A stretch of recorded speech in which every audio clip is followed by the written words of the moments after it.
When I walked into my house that Saturday afternoon, something felt off. The curtains were drawn in a way I never left them.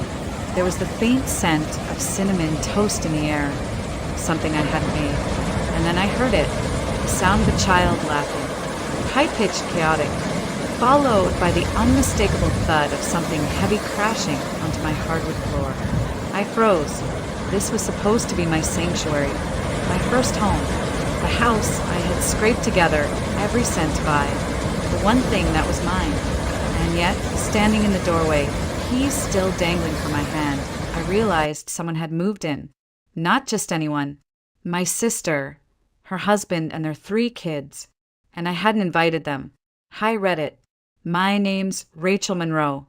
I'm 33, single, and a back-end software developer living in Spokane, Washington. Until recently, I thought I'd finally carved out a quiet little life for myself.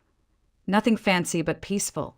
After a childhood of being the responsible one, the quiet one, and the one who got overlooked in favor of my golden child older sister, I figured the least I could do was buy a place of my own without anyone's interference. And I mean that literally. I didn't tell my parents. I didn't tell my sister. I didn't even tell my coworkers, except for one, and she didn't mean any harm. But that's the thing with people who don't mean any harm. They always end up causing the most damage. So when I bought this house, a little 2-bedroom cottage tucked between pine trees on the edge of town, I did it for one reason: to finally breathe without someone standing on my chest. But as I stood in the entryway, listening to my niece yell from the kitchen about running out of juice boxes, I realized I should have changed the locks the second I closed on the house, because my family had never respected boundaries before, and they weren't about to start now. Heather is 3 years older than me, and for as long as I can remember, she was the sun our family orbited around.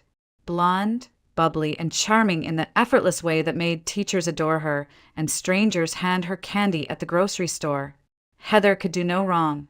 Me, I was the quiet one, the clever girl, according to my teachers, the one who always finished homework early, never made a fuss, and got praised for being low maintenance, which in our family was code for we don't have to try with her. Every birthday made that painfully clear. Heather had bounce houses, themed cakes, and gift bags for 20 friends. One year, they even rented a pony. My birthdays? A last-minute frozen pizza, a lopsided sheet cake from the supermarket bakery, and a "sorry, honey, we've just been so busy this month." Christmases were worse. Heather got the deluxe Barbie dream house with working elevators and lights. I got a second-hand knockoff with stickers already peeling and a plastic door that wouldn't close. I remember sitting there on the carpet, clutching the broken elevator shaft, pretending I didn't care because that's what was expected of me. "You're the strong one, Rachel," Mom would say, sipping her coffee. "You don't need all that fancy stuff." But Heather's needs? They were sacred. Once, I asked why Heather got a new winter coat while mine was a hand-me-down from our cousin Megan. Mom's response was simple: "Heather gets cold more easily." That's when I stopped asking questions. It wasn't just material things. It was everything. Heather came home crying from school. The entire family stopped to console her. I brought home a perfect report card. "Good job, sweetie. Can you help set the table?" Even back then, I knew something was off. But I also knew that being the good one meant not complaining, not making waves, just performing, producing, and staying out of the way. The divide sharpened in high school.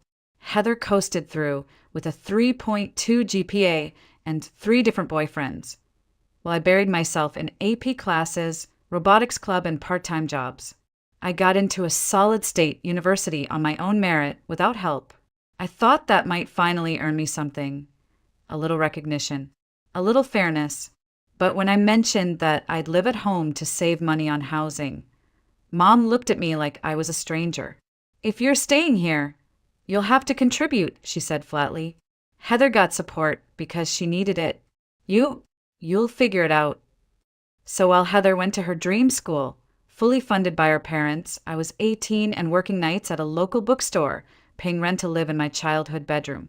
Sometimes I'd hear Heather call from her dorm, complaining about how the cafeteria's vegan options were subpar.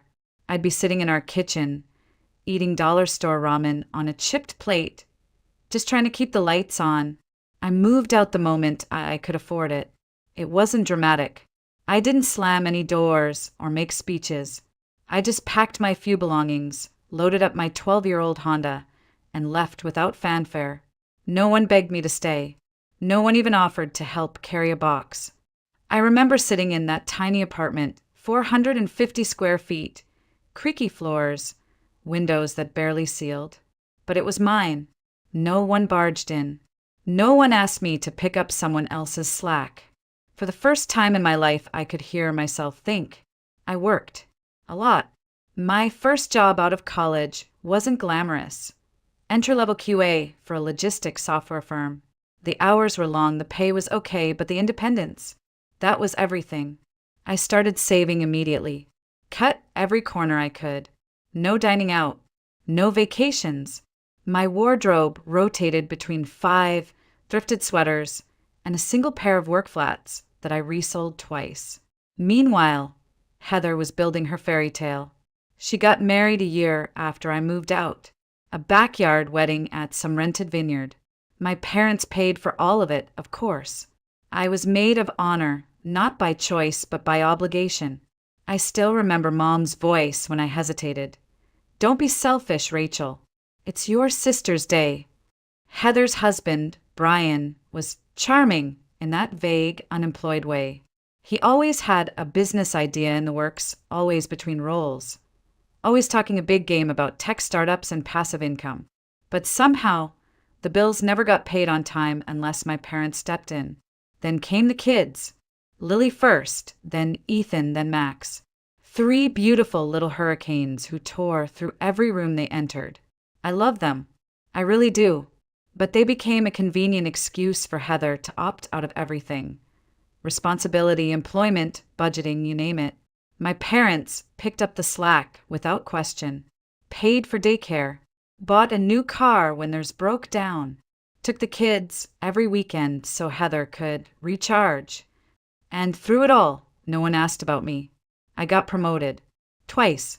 I started working remotely, picked up consulting gigs, began to build a reputation in my field. Quietly, without celebration. When I earned an industry award last year, I posted about it once on LinkedIn. Mom commented, "Proud of both my girls." That was it. No call, no flowers, no dinner invitation. Heather got a 3.2 GPA in college and had a catered graduation party with a custom cake.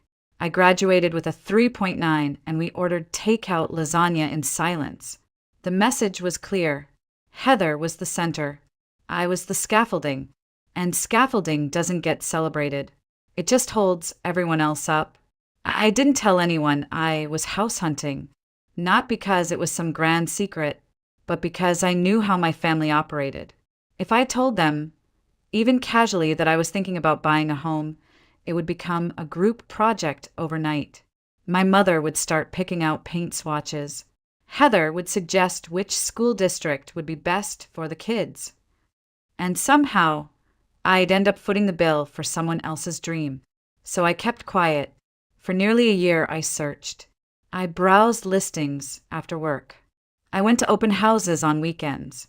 I ran the numbers late at night, spreadsheet after spreadsheet. I lived leaner than ever. Every dollar that didn't go to rent or groceries went into my down payment fund. And then I found it, a little 2-bedroom cottage on the edge of town, nestled among tall pines with a sloping gravel driveway and a wraparound porch that caught the morning sun. It was modest, not flashy, but it felt like something I'd built with my own hands.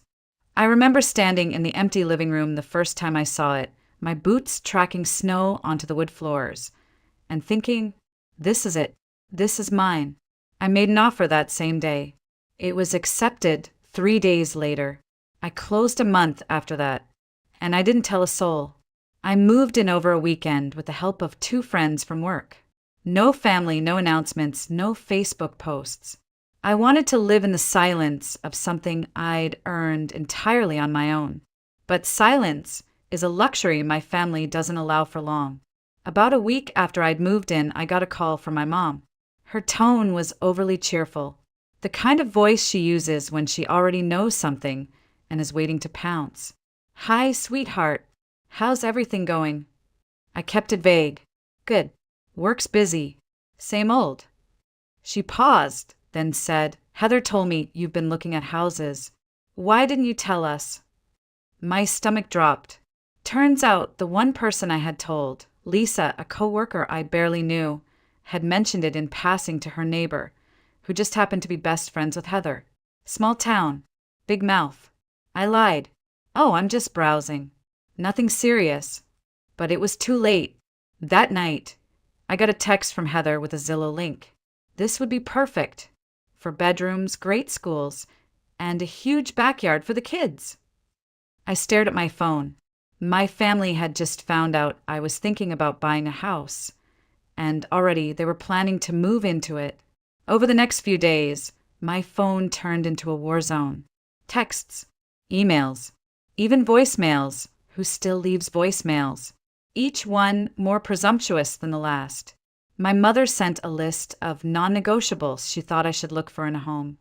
Minimum 4 bedrooms, at least 2 baths, fenced backyard, bonus room for the kids' play area. Heather followed up with Pinterest boards of decor ideas. Neutral tones, so everyone feels welcome. Everyone. At no point did anyone ask what I wanted. Not once. It became obvious this wasn't about me buying a home. This was about them finding a new headquarters, and I was just the funding source. One message from Heather stuck in my mind like a splinter. It read, "Rachel, this place in Coeur d'Alene would be ideal. It's just 15 minutes from our apartment, has a finished basement Brian could turn into a home office, and it's close to Lily's dance studio. You should book a viewing." You should book a viewing. Like I was her real estate agent. Another time, Mom sent me a voice note saying, "Sweetheart, imagine the holidays. Everyone under one roof, your father and I staying in the guest suite, the grandkids running around. This is the kind of home memories are made in." I hadn't even unpacked my own boxes yet. I was still figuring out how to hang curtain rods and which switch controlled which light. But my family had already turned my blank canvas into their vision board. The most surreal part? They didn't seem to notice I wasn't responding. I stopped replying to the group chat. I muted their messages. I declined calls. And still the links came. The demands continued. I was a ghost, but they didn't need me to exist just to pay.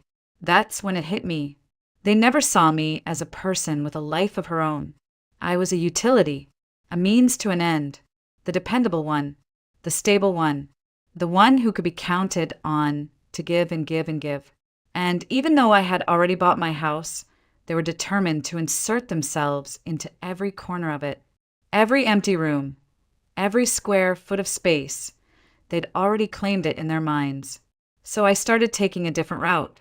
I ignored every house suggestion. I avoided Heather's neighborhood completely when driving. I told no one where my house was, not even Lisa, because clearly trust had an expiration date, and in my family it had long since passed. The invitation came through Mom like always. "We're doing dinner this Saturday," she said over the phone, her voice chipper like nothing had been happening. "Nothing fancy, just family. You're coming, right?" For a split second, I considered saying no. I could already imagine the subtext. The house talk, the loaded questions, the trap, but then something inside me shifted.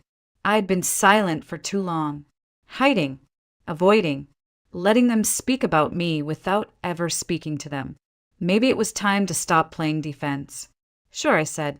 "I'll be there." I arrived at exactly 6 p.m.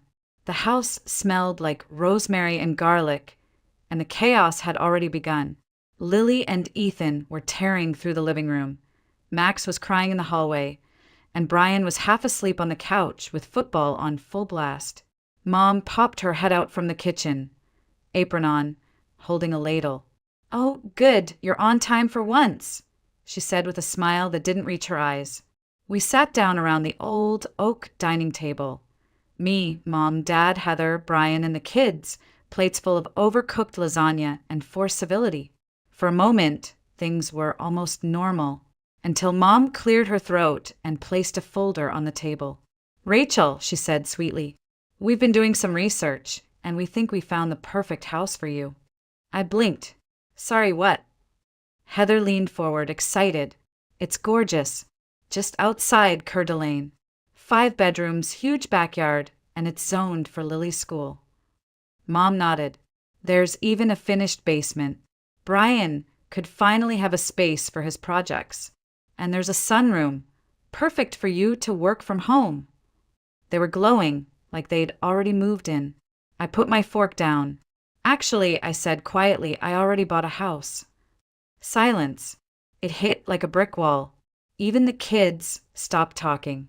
"What?" Heather said, her voice tight. "I closed 3 weeks ago. It's a 2-bedroom cottage. It's not near here, and it's just for me." Heather looked like I had slapped her. "But where are we supposed to go?" "You're not," I said.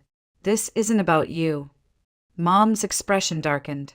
"Rachel, how could you make such a huge decision without us? We've been helping you plan."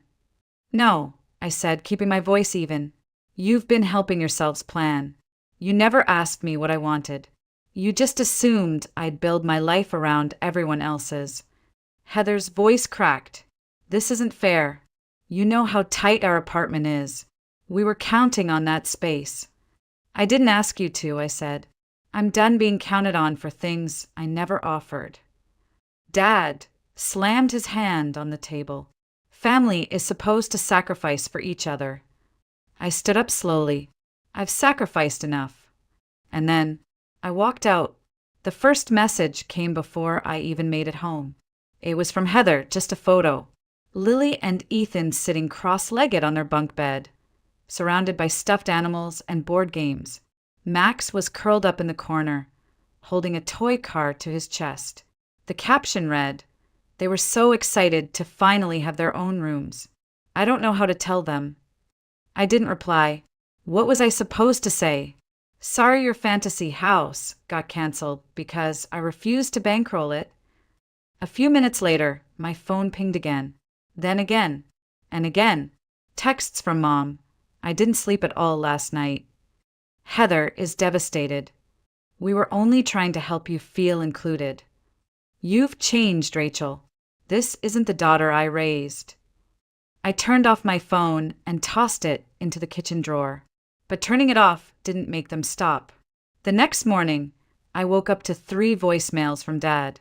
The first one was 5 minutes of him ranting about selfishness and loyalty. The second was quieter, just him sighing and saying, "I hope you're happy." The third, I didn't even listen to. That same day, Aunt Marlene, whom I hadn't spoken to in almost a decade, called me out of the blue.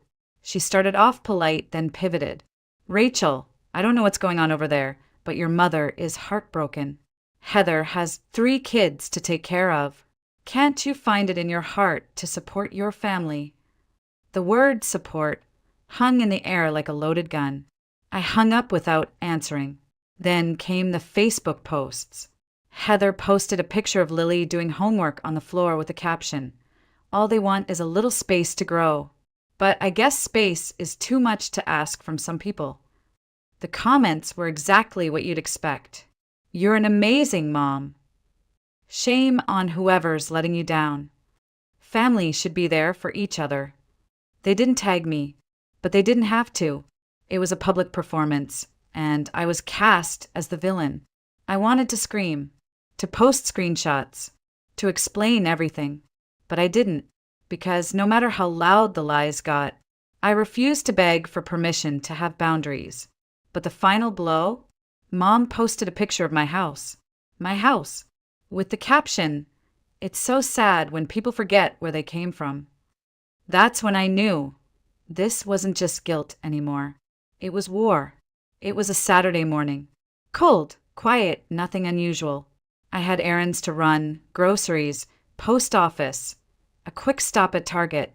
I remember buying a set of lavender-scented candles and thinking how nice it would be to light them that night, put on a movie, and finally, have a peaceful evening to myself. When I pulled into the driveway 2 hours later, something felt wrong. Heather's SUV was parked at the curb. My chest tightened. I walked up to the door, keys already clenched in my fist, trying to come up with any possible reason she'd be there. Maybe she was dropping something off. Maybe it was a mistake. Maybe. But the moment I stepped inside, the smell of microwave popcorn and baby wipes hit me like a slap. Toys were scattered across the living room floor. Ethan's sneakers sat beside my coffee table. The TV was blaring an episode of some cartoon I didn't recognize.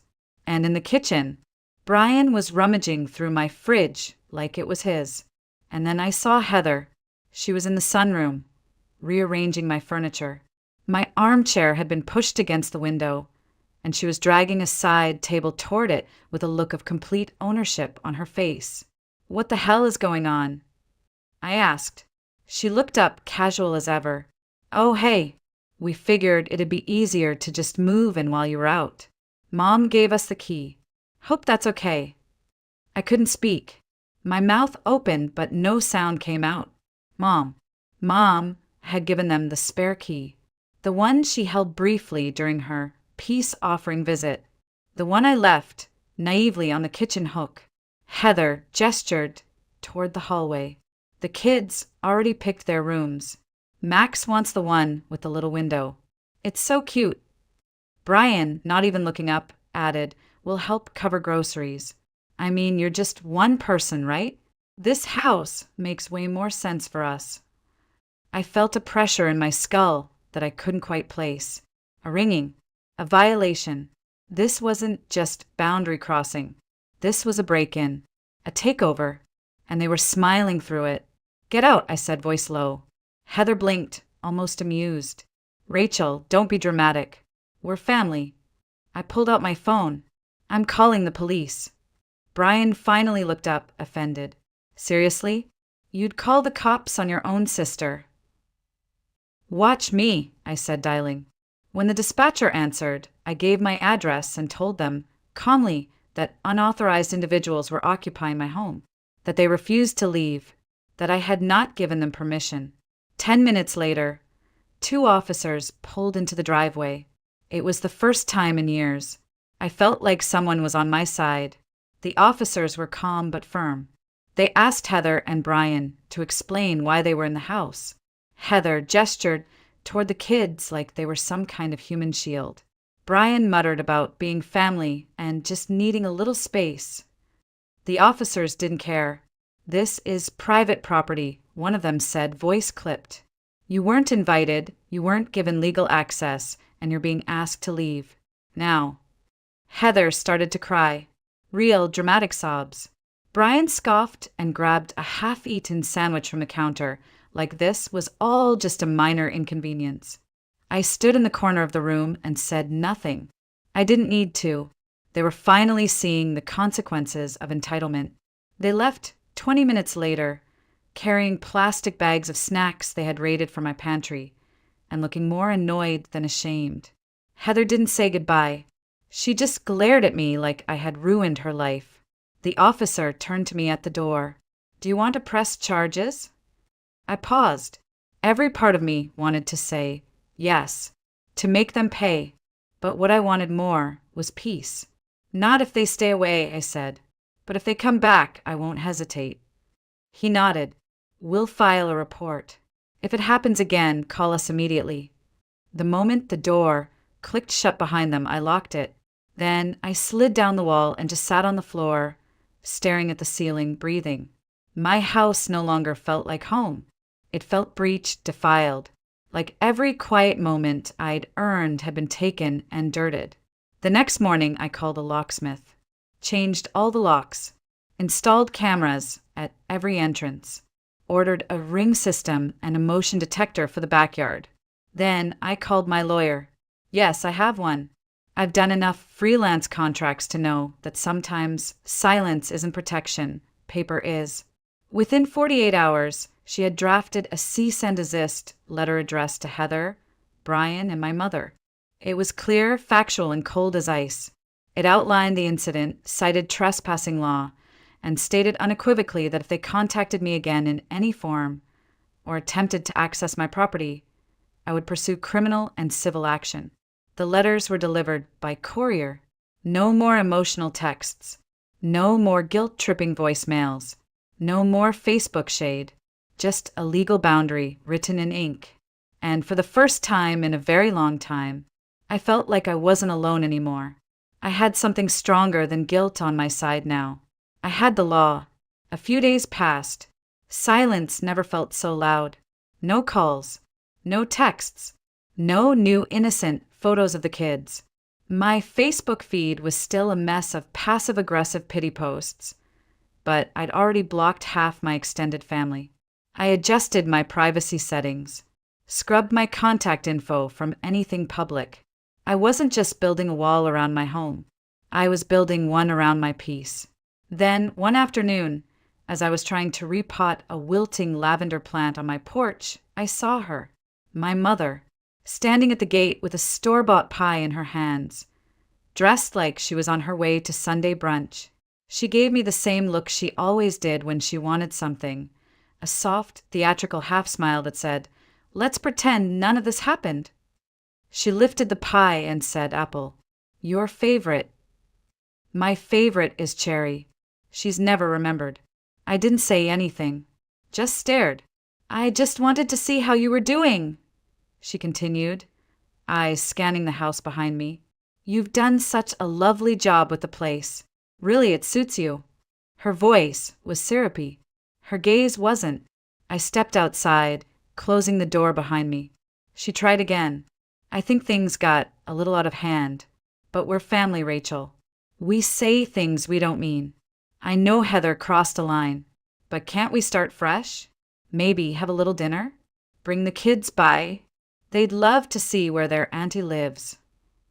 There it was, the suggestion masked as an invitation. The wedge, ready to be driven in again.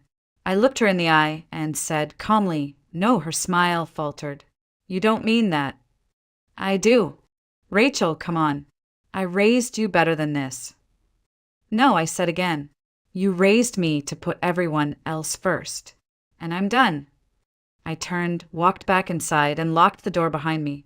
She didn't knock again. That night, I lit one of the lavender candles I bought on the day of the break-in. I sat on my porch, wrapped in a blanket, the air cool and quiet. For the first time in years, there was no one asking, needing, demanding. Just me, and the house I chose. For a long time, I thought boundaries made me selfish. That saying no made me cruel. That choosing solitude over sacrifice made me a bad daughter, a bad sister, a bad person. Now I know boundaries are a declaration, a line in the sand that says I matter too. I don't know what they'll try next. Maybe nothing. Maybe everything. But I do know this. They can plan whatever they want. But this house, this life, it's not theirs to walk into anymore.